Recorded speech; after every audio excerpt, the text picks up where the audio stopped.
Okay, what's good, guys? Welcome back to another Guilty Gear Strive video where I'm all about improving your gameplay. Today's topic of focus is going to be Axel Low. I'm going to show you 3 tips that you can utilize fighting against Axel players. Let's get into it. Okay, tip number 1, dash blocking. If you don't have any idea what dash blocking is, don't worry, I'm going to go ahead and explain it to you.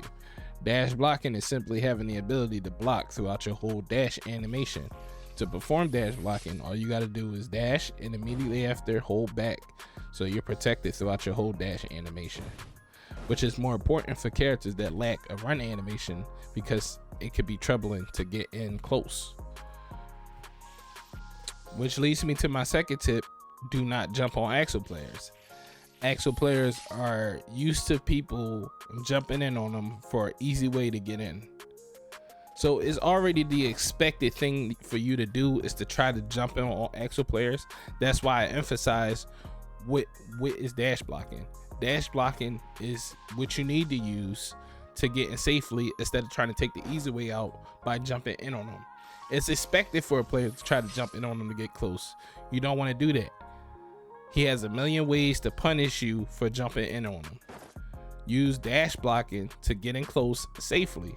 Close the gap. Then you fight them once you get close. You don't want to fight Axel players from afar. You don't want to jump in on Axel players. So we all know his sickle flash, right? He got 2 follow-up attacks that come with it. He got the Soaring Chain Strike, which hits upwards if you try to jump after the sickle flash, or he got the Spinning Chain Strike, which if you try to dash after he does sickle flash, it's going to catch you dashing in.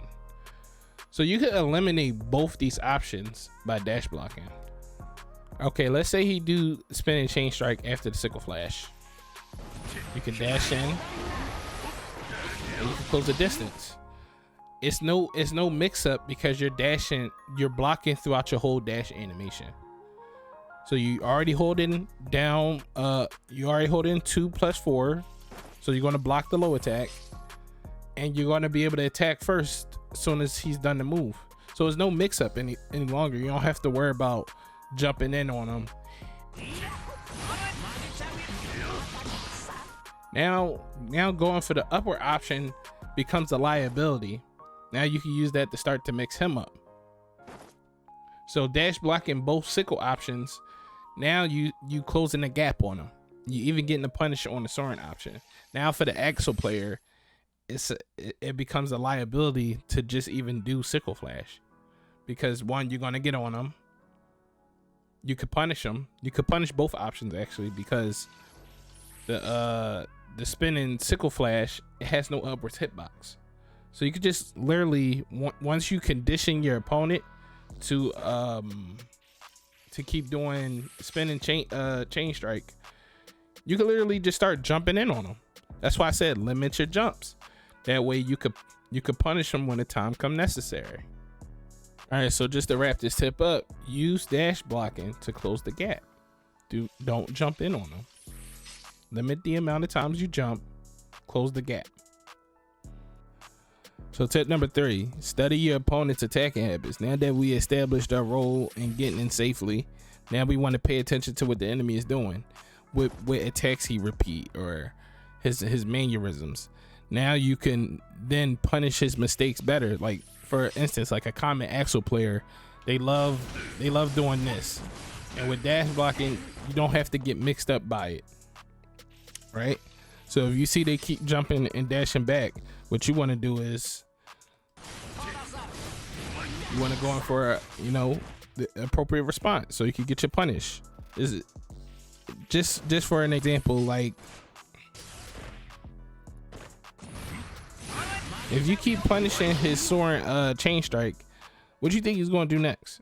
He's going to do Spinning Chain Strike. And if he does Spinning Chain Strike, you punish it that way,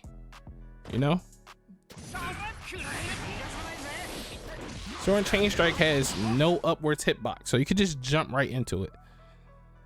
But only after you establish your role. Like all right, he's just blocking both options and he's just getting in close to me. Now you can start punishing his stuff. So this is a little bonus tip for my Leo players. If he do Soaring Chain Strike, he's plus right there. You can't attack out of that. But if you charge your DP, hold on.